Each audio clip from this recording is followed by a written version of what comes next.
Armas. Existen desde los albores de la humanidad. Durante milenios han determinado el destino de generaciones.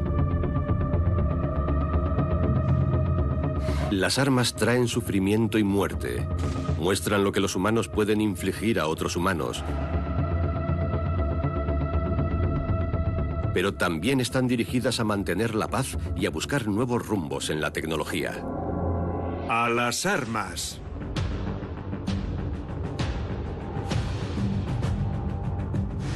Armas para todos.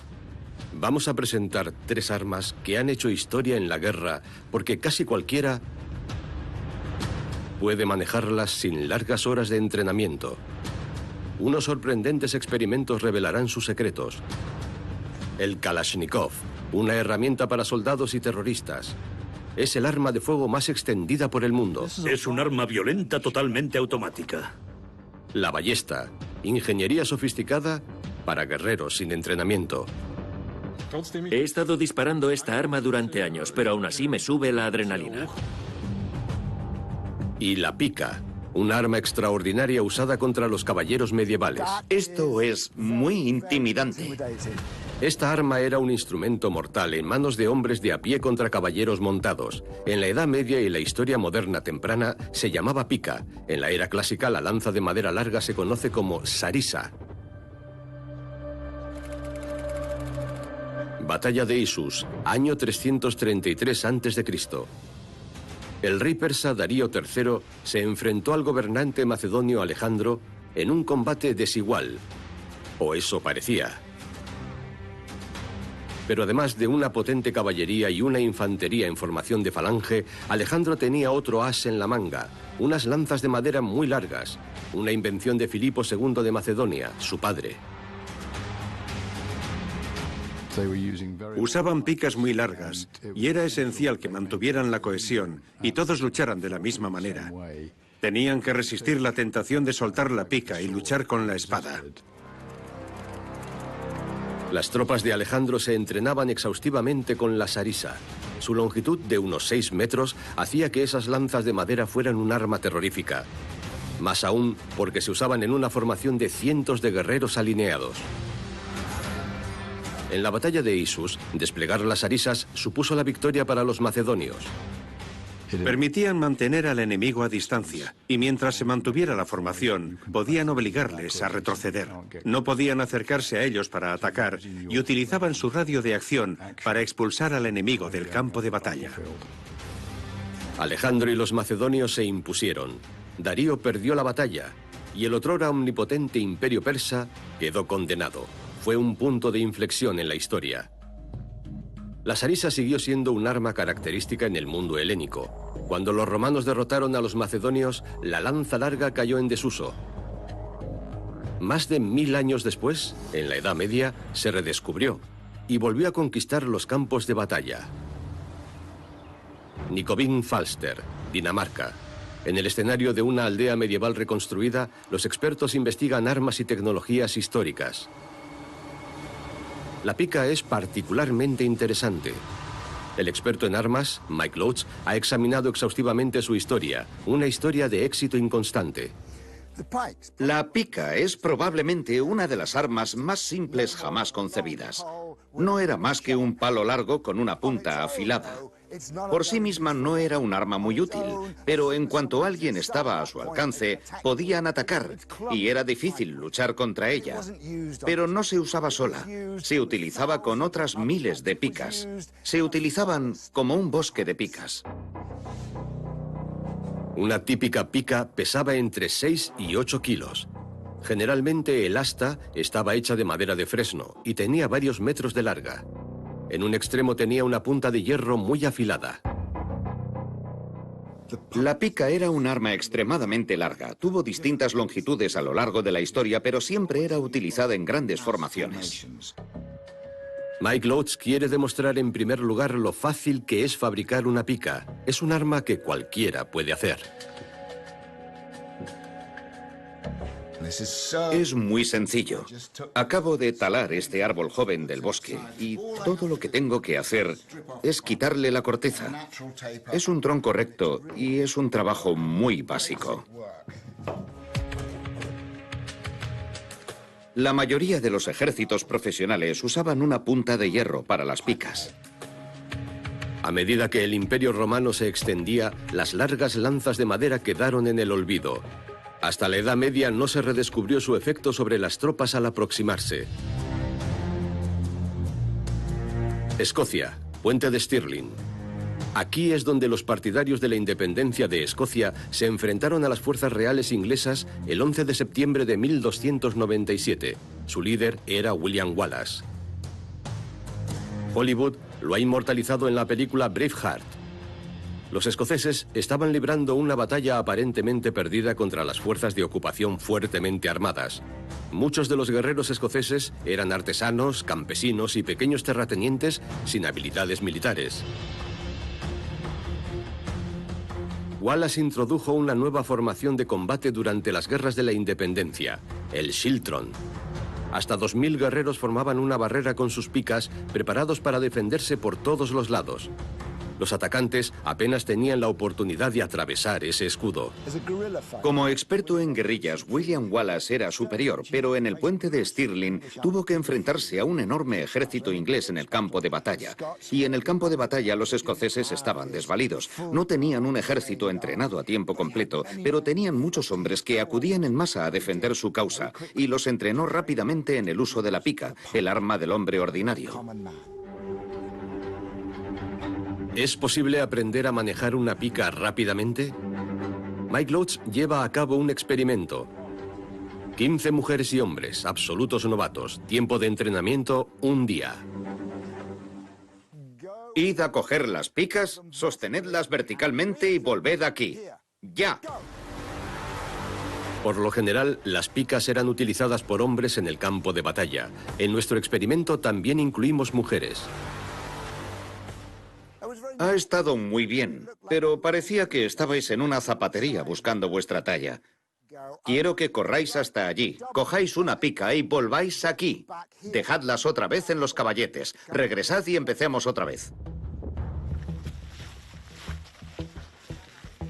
Id hacia los caballetes, coged las picas, ya. La segunda vez están mejor organizados. Debido a la longitud, la pica es muy difícil de manejar cuando la coges. Hay que sujetarla con ambas manos y ser consciente de su longitud para no golpear a nadie o tropezar con los árboles. Y no se puede usar dentro de una casa, por el techo. Cuando estás quieto es muy cómoda, pero levantarla y ponerla en posición es difícil. No he hecho esto nunca. El palo es muy largo. Soy bajita y es un poco difícil de manejar la primera vez que la coges. El problema para entrenar con la pica es que debes ser muy fuerte y estar en forma. Es un arma larga y pesada, y para sostenerla en la posición correcta hay que estar bien preparado físicamente. La mayoría de personas de hoy en día aguantaría unos 5 minutos con una pica antes de desfondarse. Y llevarla mientras corres por el campo, en un terreno irregular o resbaladizo, es ciertamente muy difícil. 3 pasos adelante. 1, 2, 3. A la derecha. Giro. Sujeta la pica, Natasha. Sujétala como todos los demás. Sosténla bien. Sí, señor. Giro a la izquierda. ¡No! Eso es a la derecha. Sí. Y esto es darse de narices. Giro a la izquierda. ¡Bien! Sois como una máquina, todos los engranajes sincronizados, y vais en la dirección correcta. Tenéis que estar en línea recta. Ya no sois individuos. Sois los engranajes de mi máquina. Primera fila, cargad. Bien. Fila de atrás. Vuestra tarea principal es colocar vuestras lanzas en los huecos. Los nuevos lanceros están en formación por primera vez. Es un poco difícil, pero me siento fuerte. Soy una chica bajita, así que teniendo un palo de 4 metros en las manos me tambaleo un poco, pero cuando te pones de pie estás firme. Estás bien. Sois el ejército escocés esperando pacientemente en el puente Stirling y yo la caballería inglesa que se acerca para atacaros. ¿Ha habido tiempo suficiente para memorizar todas las secuencias y movimientos?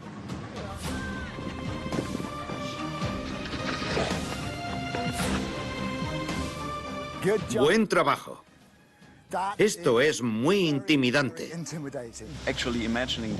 Imaginar esto con miles de lanceros debe ser una locura para cualquiera que lo experimente. Puede ser algo bárbaro.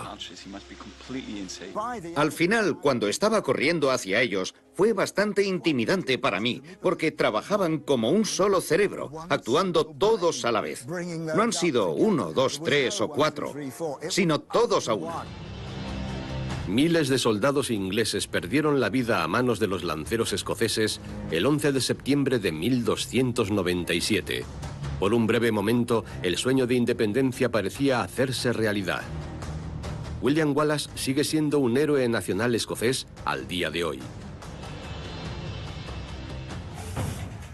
El secreto del éxito de la pica no es su diseño revolucionario, sino el efecto taladro de una unidad militar.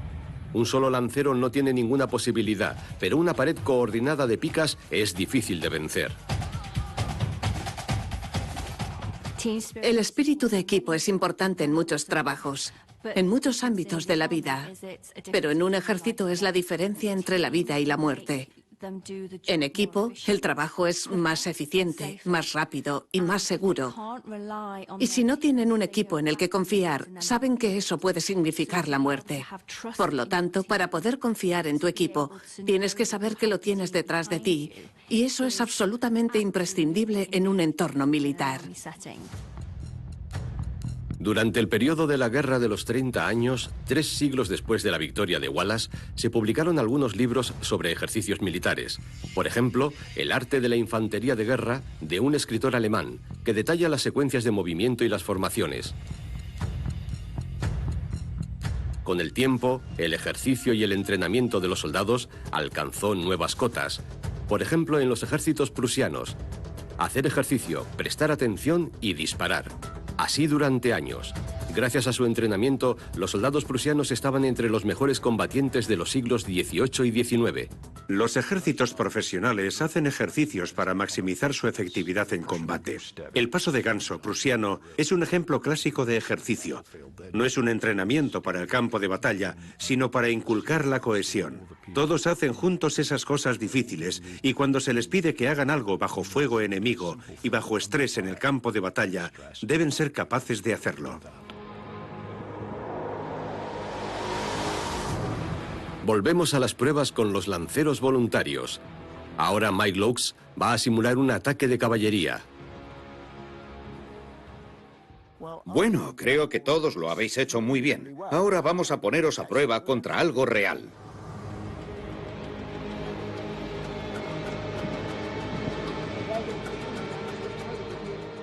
Creo que un palo puede darte un poco más de seguridad si no tienes idea de lo que estás haciendo, si estás totalmente dispuesto a hacerlo. Es algo entre tú y el caballo.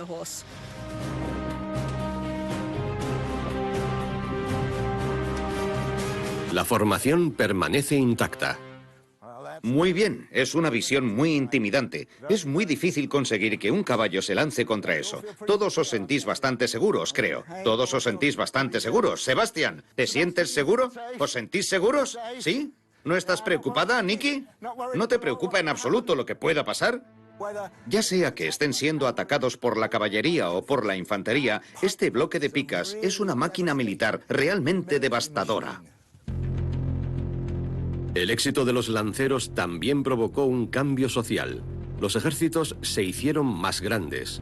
En lugar de unos cuantos caballeros montados y con armadura, era necesario un gran número de soldados para un buen resultado en las batallas. Sin embargo, los nuevos ejércitos ya no luchaban por los señores feudales, sino por dinero. El viejo orden feudal desapareció. El futuro pertenecía a los mercenarios y los ejércitos nacionales. Los primeros estados modernos empezaron a reclutar a su propia gente. Podían ser mercenarios o nativos del país, que eran reclutados obligatoriamente y eran propiedad del Estado. Significaba que la zona de reclutamiento se ampliaba y podían conseguir soldados en lugares donde no había caballeros. Era el inicio de una era en la que se luchaba para aquel que pagara mejor. Si no había guerra o el comandante se declaraba en bancarrota, los mercenarios solían ir de país en país matando y saqueando. El sistema de los mercenarios también presentó nuevos desafíos para los mandos de los ejércitos. Muchos iban a la guerra llevando consigo a esposas e hijos que también había que alimentar.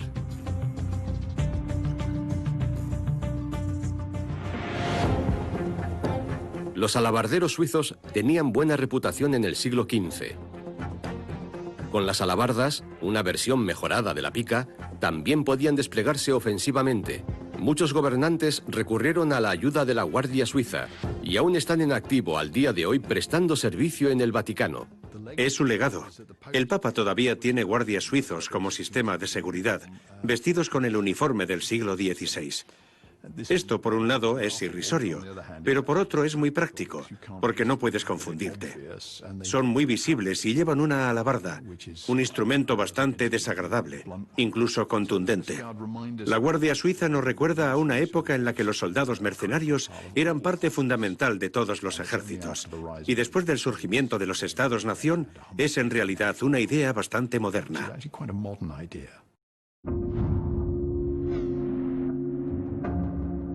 Una punta de hierro.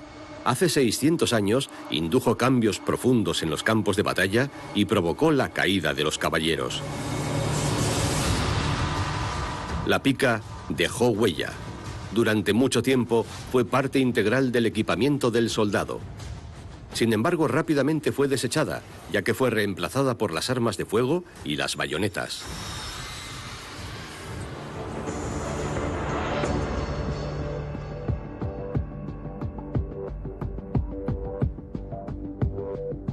Pero mucho antes de las armas de fuego, otra arma a distancia fácil de manejar decidió el resultado de las guerras: la ballesta. ¿Qué técnica la hacía tan peligrosa? Europa a principios del siglo XV. La guerra de los 100 años entre Francia e Inglaterra seguía en pleno apogeo. Ambos bandos utilizaban la ballesta como arma a distancia. Convertía a los campesinos en guerreros en un abrir y cerrar de ojos.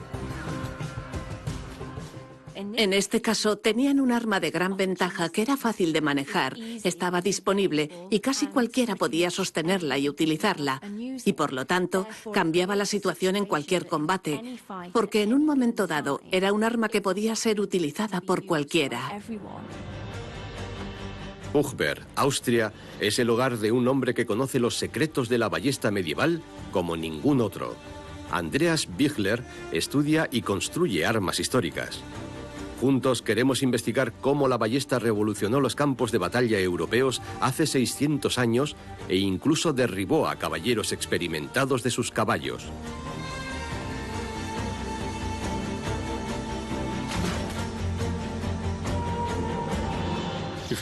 La artesanía de los antiguos clásicos es fascinante.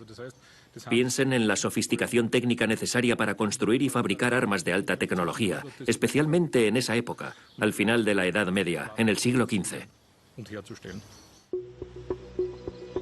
Andreas Bichler trabaja en diferentes variantes de ballestas basadas en modelos históricos supervivientes en su pequeño taller y estudio.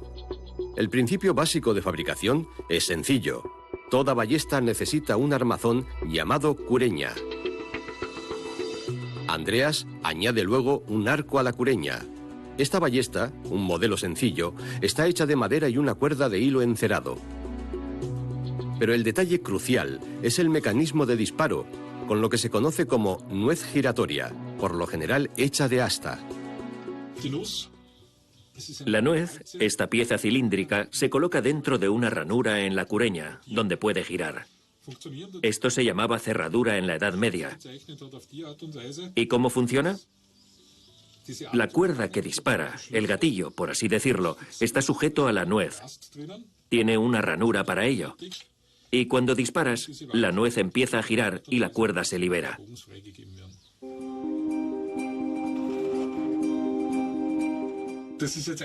Este es uno de los últimos pasos necesarios para terminar la ballesta. Al enrollar la cuerda de esta manera, unes el arco fuertemente con la cureña. Estas sencillas ballestas se podían construir en masa en la Edad Media. Pesaban alrededor de 3 kilos. El alcance era de hasta 300 metros, pero eran más efectivas a una distancia de unos 80 metros. Se usaban desde una posición elevada para defender los caminos, los muros o las torres. Las ballestas ya se usaban como armas de guerra mucho antes de la época medieval. Las más antiguas eran de China. En el siglo III a.C., los estados chinos estaban en guerra, hasta que Qin Shi Huangdi los anexionó y pasó a la historia como el primer emperador de China. En 1974, unos granjeros descubrieron su gigantesco mausoleo y su ejército de terracota. Las estatuas realistas y de tamaño natural proporcionaron información importante sobre el armamento de la época. La ballesta era una parte esencial del equipamiento estándar del ejército imperial. Fue la primera arma de la historia producida en masa. El elaborado mecanismo del gatillo de bronce era moldeado en moldes estandarizados, lo que permitía fabricar cientos de miles y garantizaban que fueran exactamente de la misma calidad. A medida que las naciones y los estados crecían, los ejércitos que desplegaban eran más grandes y las demandas a sus industrias armamentísticas aumentaban exponencialmente. Por lo tanto, era necesario un gran esfuerzo, y no solo en la línea de combate, sino también en las líneas de apoyo. Y lo bueno de las armas de producción masiva es que se puede reducir el personal dedicado a ello. El diseño estandarizado, partes intercambiables, son cosas muy útiles cuando los ejércitos de ambos bandos son numerosos, porque la fabricación de armas deja de ser un problema relevante. Tercera Cruzada, 1191. Una hueste cristiana de caballeros intentaba tener bajo control la ciudad santa de Jerusalén. Ricardo Corazón de León, rey de Inglaterra, era uno de los comandantes de la cruzada. Su ejército se basaba principalmente en los ballesteros. Ellos defendían a los caballeros armados del rey contra las tropas del sultán Saladino, que atacaban con arcos y flechas. La ballesta era superior en combate a corta distancia, pero Ricardo no consiguió conquistar Jerusalén. Lo irónico de esto es que el legendario rey inglés murió 10 años después por una herida de flecha disparada por uno de sus ballesteros. Volvemos a Austria. Junto con el experto en armas, Andreas Bichler, y los gemelos Fabian y David, nos disponemos a encontrar respuestas. ¿Es realmente tan fácil aprender a disparar una ballesta? ¿Y un tirador sin entrenamiento puede disparar con más precisión que con un arco y una flecha? Los gemelos nunca han disparado estas armas. ¿Quién le dará a la manzana colocada sobre el busto? No creo que acierte. Estoy bastante seguro de que no le voy a dar a la manzana. Tal vez a la cabeza, pero creo que ni a eso. Quizá le dé a la protección de paja de atrás.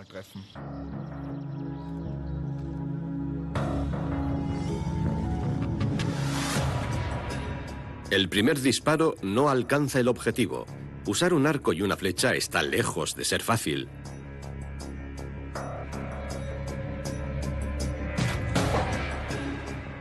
Los siguientes disparos tampoco dan en el objetivo.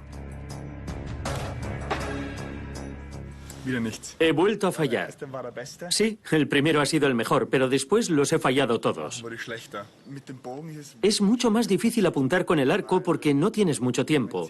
No puedes esperar hasta apuntar bien al objetivo. Se te cansa el brazo. Lo comparamos con la ballesta. Nunca he disparado con esto, así que estoy un poco nervioso. No sé lo que puede pasar. Me daría por satisfecho si le doy al panel de paja. ¿Tendrá mejor puntería Fabian? La dirección ha sido buena. La próxima vez un poco más abajo, pero estás apuntando bien. Vale. Un poco más abajo. Un poco más abajo.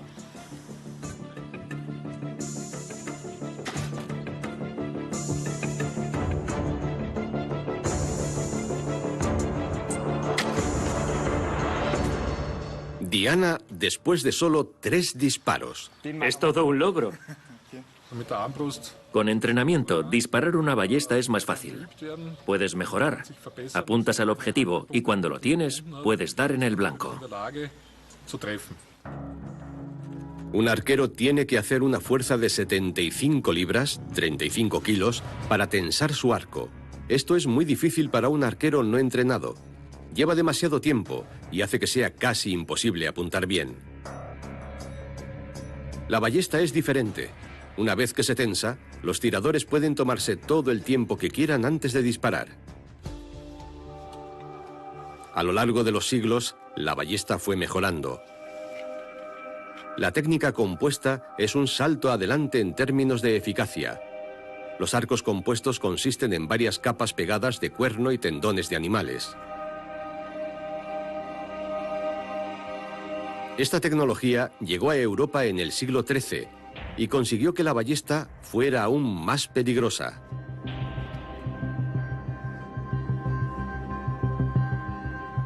El elaborado proceso de fabricación ayudó a explotar todo el potencial y las diferentes propiedades y características de los materiales. Puedes doblar el cuerno hasta cierto punto, pero si lo doblas demasiado se rompe.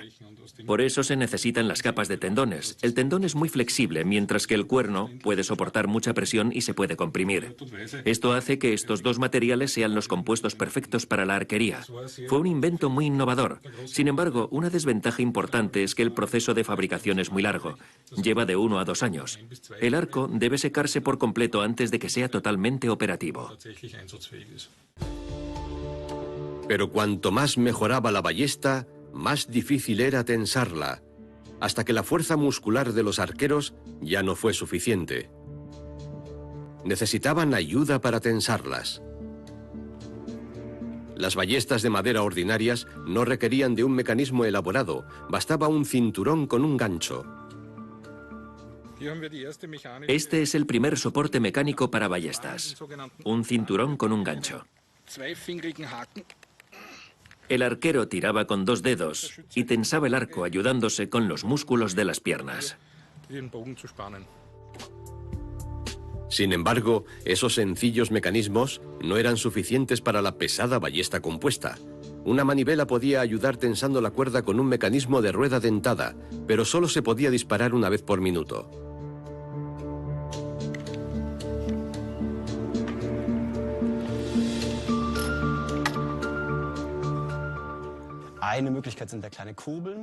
Otra opción era usar manivelas más pequeñas o algún tipo de polea. Con esto tenían que tirar más, pero empleaban menos fuerza para crear tensión. De esta forma, podían lograr una tensión 5 o 6 veces mayor que haciéndolo manualmente. ¿Pero una pesada ballesta compuesta puede atravesar la malla de un caballero? Vamos a averiguarlo utilizando una réplica exacta. He estado disparando esta arma durante años, pero aún así me está subiendo la adrenalina. Nunca se puede descartar por completo que algo salga mal. El peor de los casos sería que la cuerda pasara por encima del cerrojo e hiriera gravemente al tirador al moverse sin control.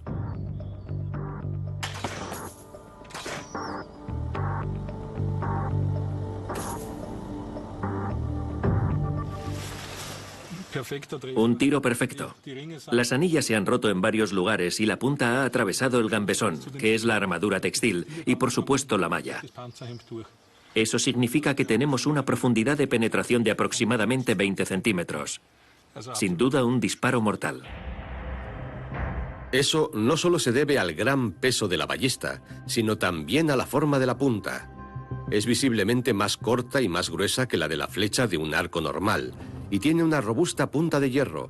La malla medieval ya no era suficiente para proteger a los caballeros contra esta arma. Las heridas de puntas de ballesta eran obviamente muy profundas, porque la punta estaba diseñada para atravesar la piel y la carne lo más profundamente posible, para pasar a través del cuerpo y los diferentes órganos.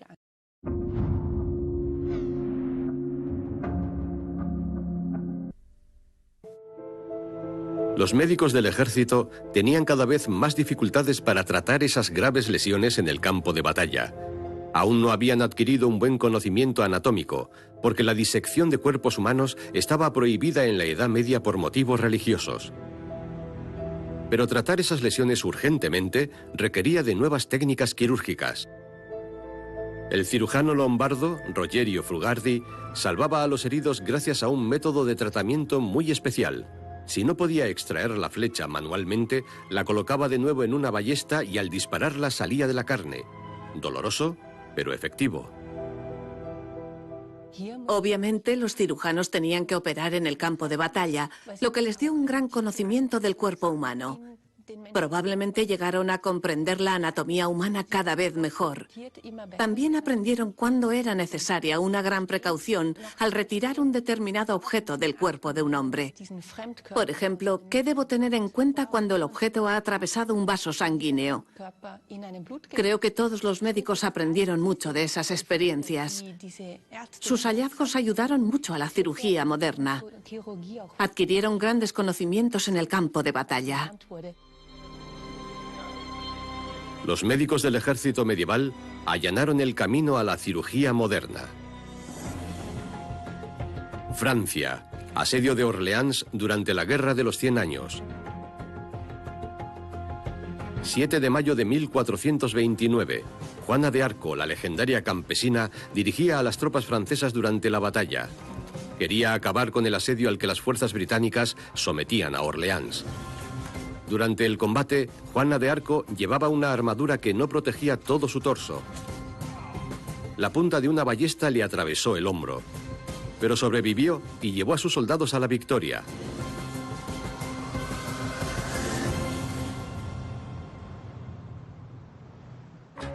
A principios del siglo XV, la armadura de placas se hizo cada vez más popular como respuesta a la ballesta.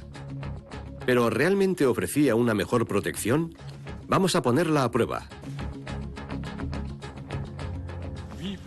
Igual que en la época medieval, las posibilidades son escasas. Es necesario situarla en el ángulo perfecto. Eso significa colocar el arma en un ángulo de 90 grados o apenas tienes oportunidades de atravesar la armadura de placas. Nuestra prueba lo ha demostrado. Una placa de acero de 3 milímetros de grosor proporciona suficiente protección contra las puntas de las ballestas. La carrera armamentista medieval entró en la siguiente fase. Durante al menos 200 años, la ballesta fue una de las armas más importantes en los campos de batalla europeos. Pero cuando en el siglo XV las armaduras de placas fueron mejorando, las ballestas literalmente chocaron contra un muro. Las armas de fuego emergentes pusieron fin a la era de la ballesta. Nuestra tercera arma ha alcanzado notoriedad internacional y es temida en todo el mundo. Ha provocado más víctimas que las bombas nucleares: el Kalashnikov. ¿Cuál es la razón de su sangriento éxito? ¿Por qué este rifle es el arma de ataque de los terroristas? Vietnam, 8 de marzo de 1965. Las fuerzas de ataque de Estados Unidos aterrizaron en Da Nang. Su propósito era derrotar a Vietnam del Norte y evitar que todo el país cayera en manos de los comunistas. De media, los soldados estadounidenses eran muy jóvenes y carecían de experiencia y práctica en la guerra, pero estaban excelentemente equipados, por ejemplo con el nuevo y moderno rifle de asalto M16. Los soldados norvietnamitas usaban armas soviéticas, principalmente el AK-47, el Kalashnikov. El Kalashnikov 47 de 1947 es una interpretación soviética del fusil de asalto de la Segunda Guerra Mundial, desarrollado por los alemanes y, en cierta medida, por los soviéticos.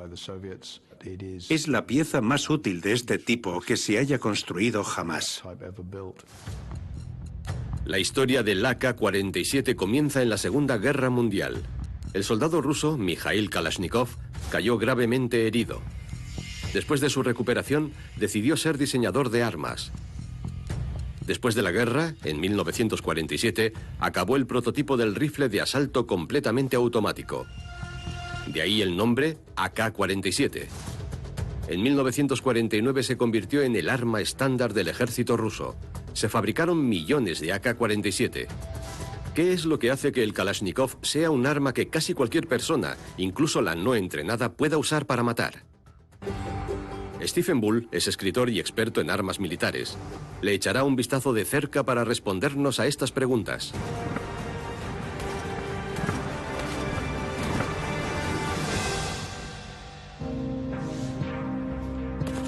El Kalashnikov consta de unas 100 piezas. Mide 90 centímetros de largo y pesa solo 4,5 kilos cuando está cargado. El AK-47 es un arma revolucionaria. El Kalashnikov es un rifle operado por gas. Cuando se aprieta el gatillo, se produce una explosión y como resultado de esta se expande el aire. La explosión hace que la presión del gas aumente y parte de esa presión de gas se usa para recargarlo.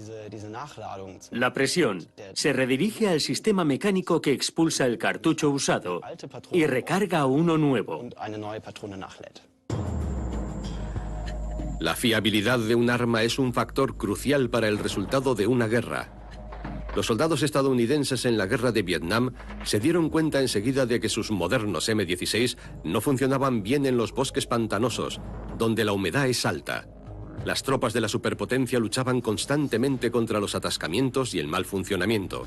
Sin embargo, el arma de sus oponentes era sorprendentemente robusta. Queremos averiguar si esas historias son verdaderas. ¿Cuál es la gran diferencia entre el M16 y el Kalashnikov? Hay que tener en cuenta que en una guerra moderna hay que refugiarse, meterse en agujeros, echarse al suelo. A veces esas son las condiciones que un soldado y su arma van a tener que soportar. Y los baños de barro como este forman parte de las pruebas que deben sufrir las armas modernas. Primero probaremos el M16, el rifle estándar estadounidense en Vietnam. Bueno, ponemos el cargador y listos para empezar. El M16 estará sumergido durante 30 segundos. Creo que ya podemos sacarlo. Hemos creado las condiciones similares a las de la jungla para disparar el arma. Esto está muy sucio. En un puesto de tiro hacemos una comparación directa. ¿Afectará la gran cantidad de suciedad a la funcionalidad del arma? El equipo de prueba se ve obligado a dejar el puesto de tiro por razones de seguridad. El arma podría explotarles en la cara. Usando una cuerda, pueden apretar el gatillo del M16. Listo, tira.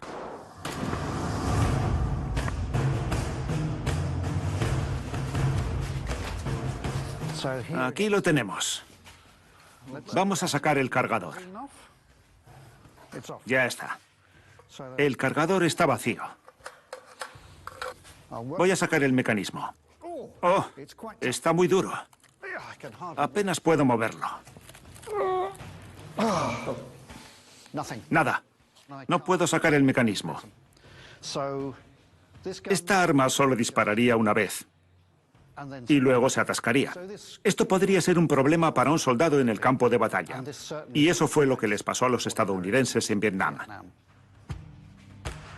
Ahora probaremos el AK-47 del que se dice que es más fiable. ¿Es más adecuado para luchar en condiciones adversas y con barro?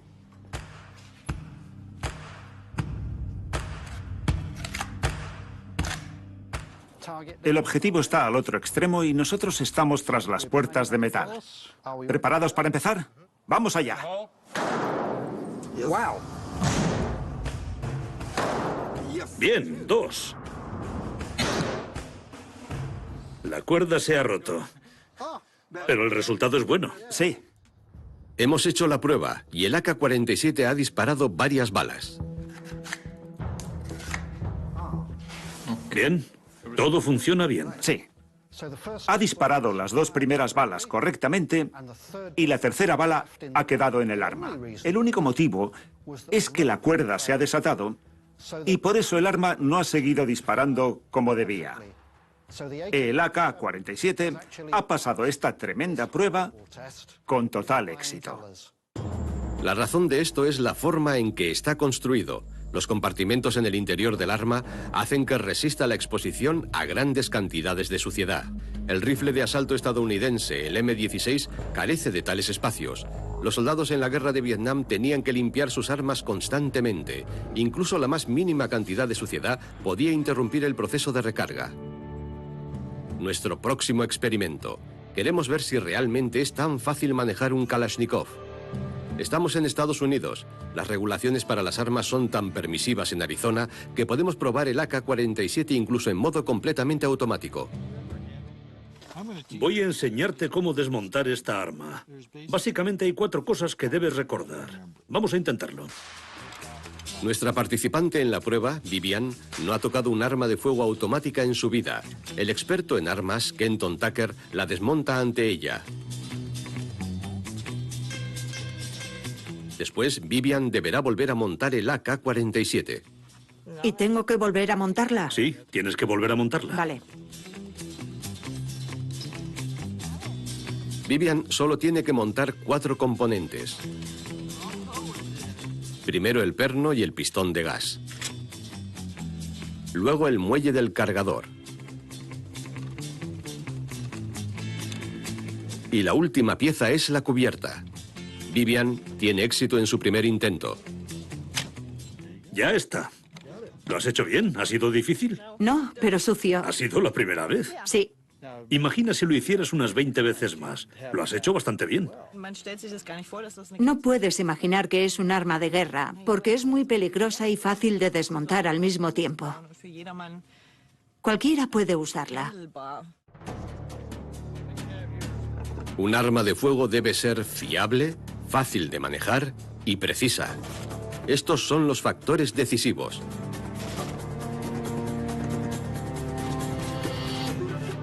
Junto con Kenton Tucker, queremos comparar el AK-47 directamente con su rival, el M16 estadounidense.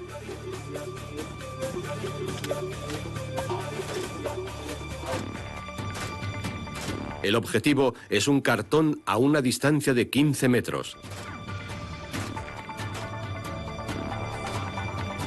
La capacidad del cargador estándar de ambas armas es de 30 balas. Se disparan en un instante en modo completamente automático. ¿Qué modelo será más preciso? Bien. Las 30 balas han dado en el blanco. Pero como ven, están bastante dispersas. El AK se mueve mucho en modo totalmente automático. Estamos a 15 metros de distancia. Está bien. De hecho, es un poco difícil de controlar, pero ha hecho su trabajo. Bueno, estas son las 30 balas disparadas con un M16. Como pueden ver, están más agrupadas, es más fácil de controlar, es más precisa que un arma de fuego totalmente automática. Las del AK-47 en modo automático están por todas partes. Las del M16 están donde quieres que estén. Dado que el Kalashnikov funciona con un exceso de energía, hay más retroceso en comparación con el M16. El hecho de que es fácil de usar y muy fiable tiene un precio, su limitada precisión.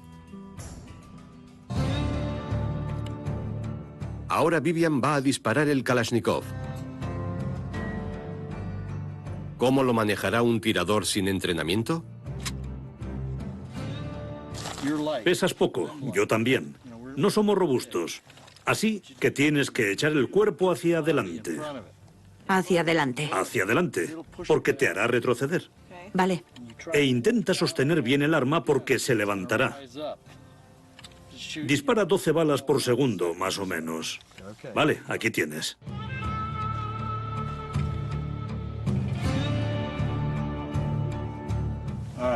Dispara a lo que quieras.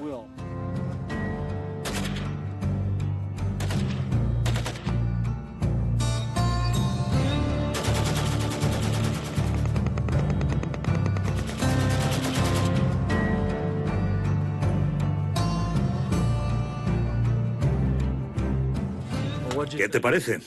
Bueno, es probable que me salgan moratones o algo así. Exactamente. Sí. Exacto.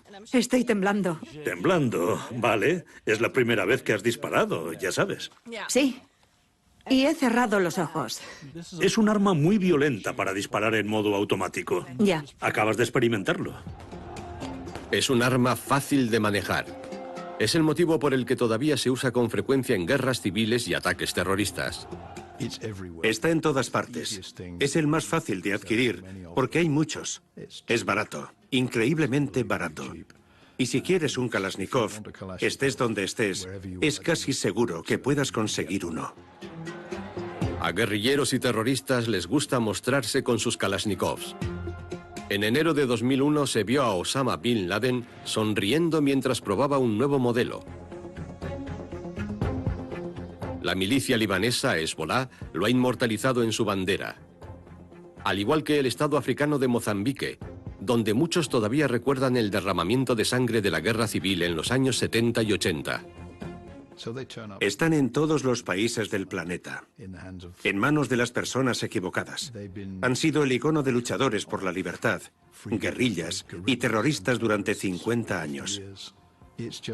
No es posible imaginar un mundo sin Kalashnikov. Son tan abundantes como las moscas. La ciudad pakistaní de Darra Adamgel, cerca de la frontera afgana, es un centro de comercio ilegal de armas. Y tienen réplicas perfectas de Kalashnikov, más baratas que un smartphone. La falsificación cuesta menos de $100 norteamericanos. En África, por ejemplo, en Sudán del Sur, los niños usan Kalashnikovs con consecuencias catastróficas. El uso de niños como soldados es un gran abuso. Los niños no están hechos para cometer tales actos de violencia. Cuando les das algo como un Kalashnikov, que es un símbolo de algo muy poderoso, un arma tan peligrosa, dependiendo de la situación de ese niño, cuánto tiempo hace que es soldado y qué entrenamiento ha recibido, puede darles una sensación de poder. Pero en definitiva, la mayoría de los niños se sentirán aterrorizados. Fiable, económico y fácil de manejar. Esas son las características que hacen que el Kalashnikov sea el arma más mortífera del mundo. Cada año, los AK-47 y sus falsificaciones matan a 80.000 personas. 100 millones de esas armas aún están en circulación. No hay programas prometedores para reducir esa cantidad de armas. Los fabricantes de todas las naciones industriales quieren ganar dinero con la venta de armas. Las prohibiciones de exportaciones y las redadas no consiguen nada. Aún menos con las innumerables réplicas ilegales del Kalashnikov. Aquí, la policía turca confiscó 120.000 cargadores y docenas de AK-47 a los rebeldes kurdos.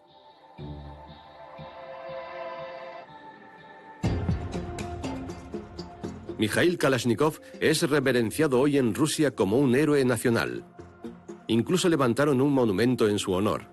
Antes de su muerte, el 3 de diciembre de 2013, le gustaba conceder entrevistas. En definitiva, la culpa de que exista el Kalashnikov es de los alemanes.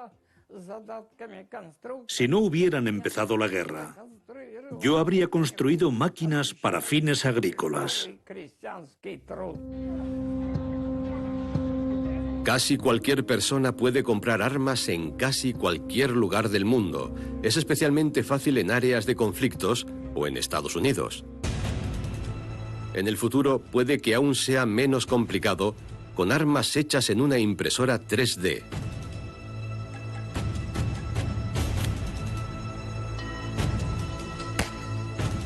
Los planos de construcción para el Liberator están circulando en Internet. Es un arma mortal. Sus componentes se pueden imprimir en casa. Por supuesto, eso es peligroso. Pero hay que tener en cuenta que las impresoras 3D no son muy precisas. Pueden trabajar con precisión milimétrica, pero no se podrán usar esas impresoras para armas de alta precisión. Sin embargo, un elemento esencial, el cerrojo, no puede imprimirse aún, y las impresoras 3D de alta calidad siguen siendo caras. Pero la tecnología mejora a un ritmo vertiginoso, lo que hará aún más difícil controlar la proliferación de armas de fuego en el futuro. ¿Encontraremos otras formas de fabricar armas? Sí. No hay límite para el ingenio humano. Solo tenemos que proponérnoslo. Así que las cosas cambiarán en el futuro. Armas, tan fáciles de manejar que casi cualquier persona puede usarlas para matar. Y podría ser aún más fácil conseguirlas en el futuro. Un desafío enorme, no solo para las autoridades.